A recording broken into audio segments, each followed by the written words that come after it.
Beginner guide for fat loss. Highly requested video from you guys. So fat loss.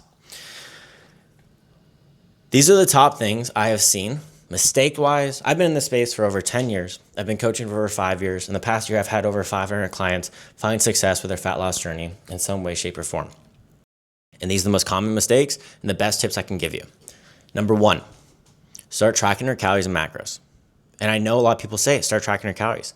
That doesn't help. You guys don't know how to do it. You're beginners. So this is going to help you out. I'll explain it. Get a food scale.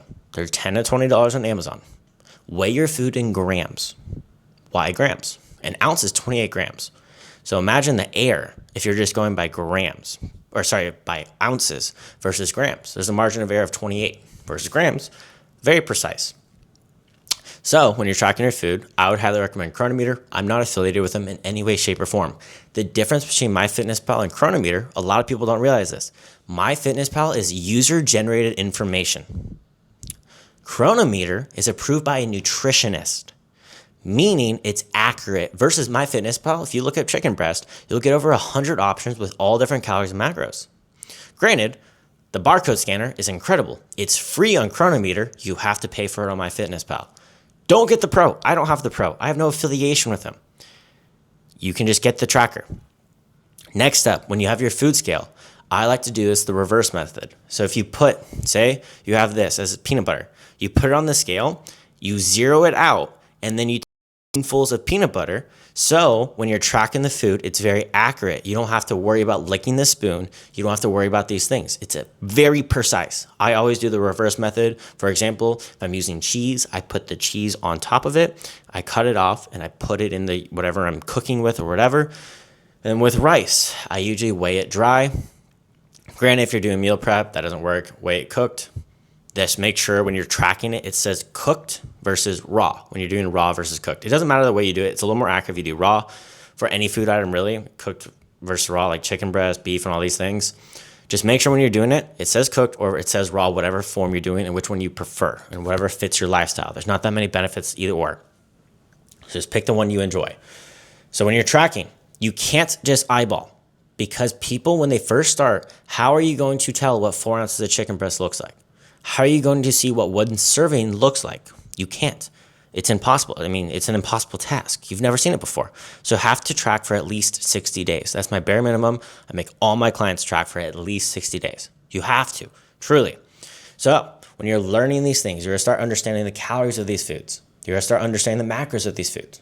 You're going to understand the serving size of these foods. You're going to understand what makes you feel full and what doesn't make you feel full. And it's very accurate how many calories you're eating in a day.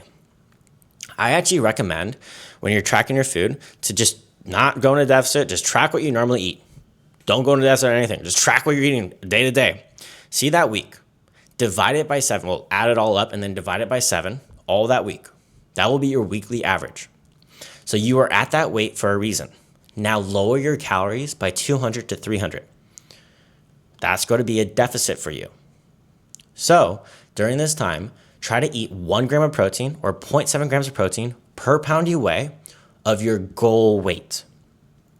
Granted, you can eat higher protein if you want. There's no side effects. You're not going to have kidney side effects. Your kidneys are not going to fail. It's actually been shown it improves your kidney function. So you can go over that 1 gram of protein if you want.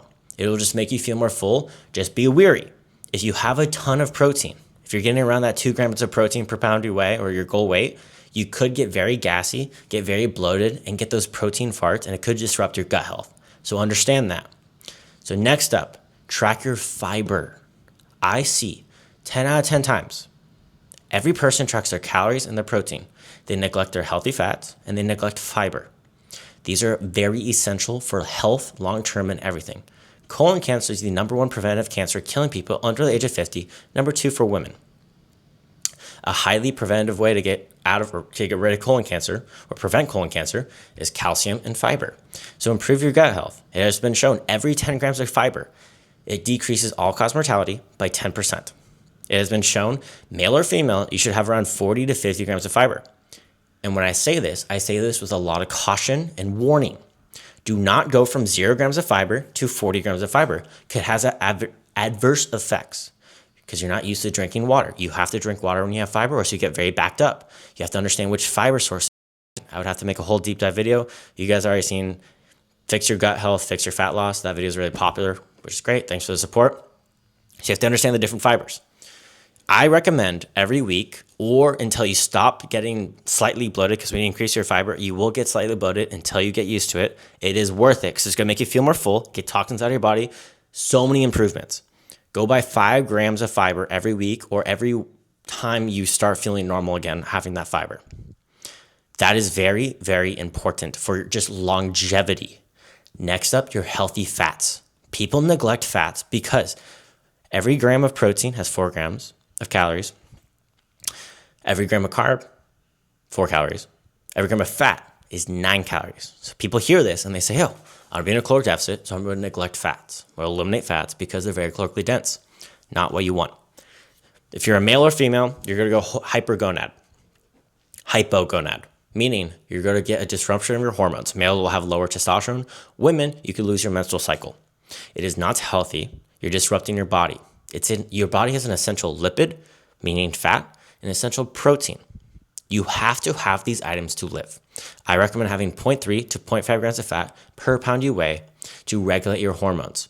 Not only that, try to have 1.5 to 2.5 grams of omega-3 fats and have a 1-to-1 or 1-to-4 ratio for your omega-3 to omega-6 fat.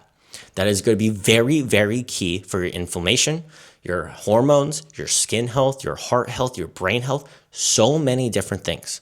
The reason people are fearful of seed oils and have a bunch of inflammatory things in their body is because the average person has a 1-to-20 ratio on their omega-3 to omega-6 fat.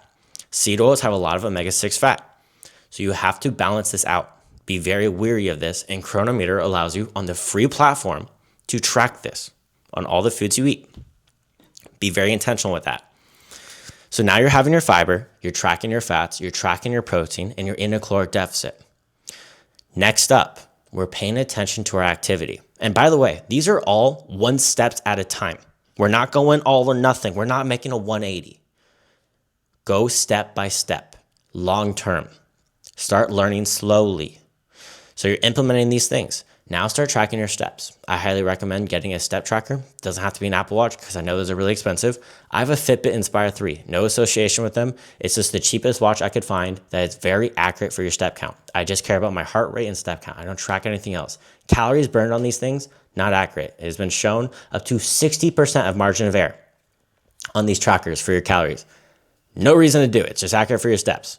If you want to be really, really advanced, go by mileage because your stride length could vary. So I actually am a little OCD and a little crazy. I go by mileage, not steps. I go to 5 miles a day. I have noticed every mile I'm around 2,000 steps. That's 10,000 steps or 5 miles for me. Everyone's different. I would recommend 4 to 5 miles a day or 8 to 10,000 steps. Depends how you want to track. More accurate mileage. If you want to be just normal steps. Doesn't really matter. Not a big difference. So now you're getting your activity.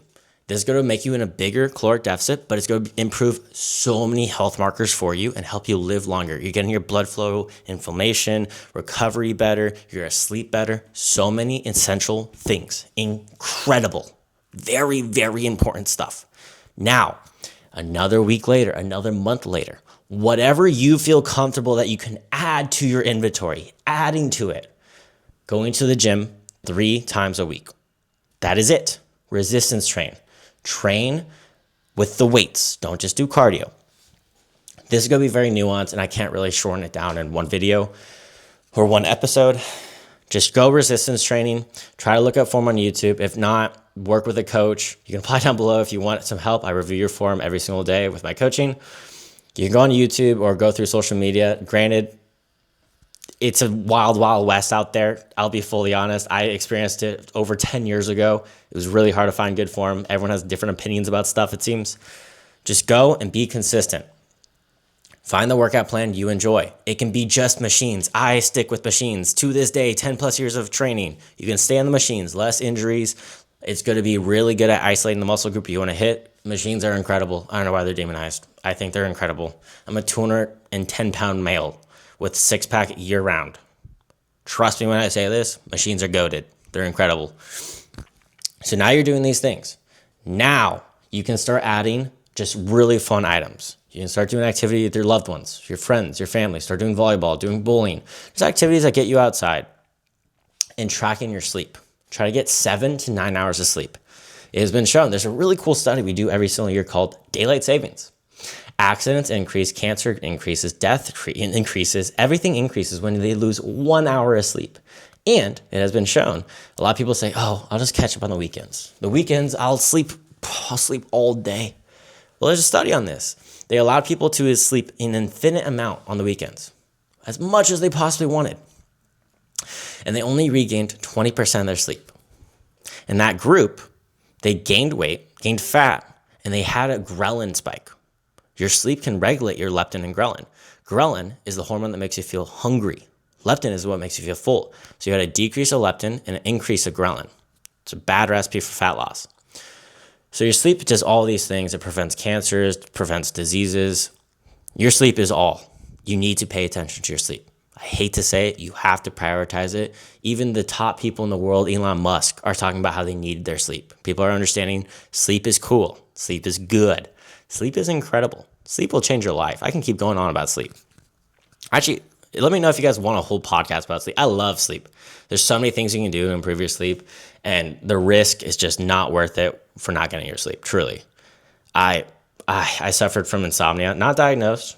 Granted, self-diagnosed there, but I suffered from sleep issues for years. So sleep schedule is very, very important. I try to implement that with all my clients and myself every single day. So this is a good baseline. I'm not trying to overwhelm you. I would recommend saving this video, taking notes on this video, maybe rewatching it when you're adding things in, because this is a lot of information.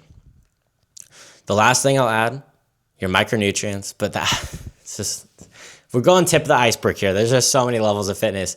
You should track your micronutrients slightly. Make sure you're getting your vitamin C, because if you're vegan, you can't absorb iron unless you have your vitamin C from plant-based sources. There's a lot of things like micronutrients has so many yin and yangs. Like you need this item to absorb this item or make this one more bioavailable. For example, if you have a bunch of D3, but you don't have K2, it's not really available or absorb. You can't really absorb it. There's so many things that are very essential that I just nerd out about. I just personally love it. To make you feel better.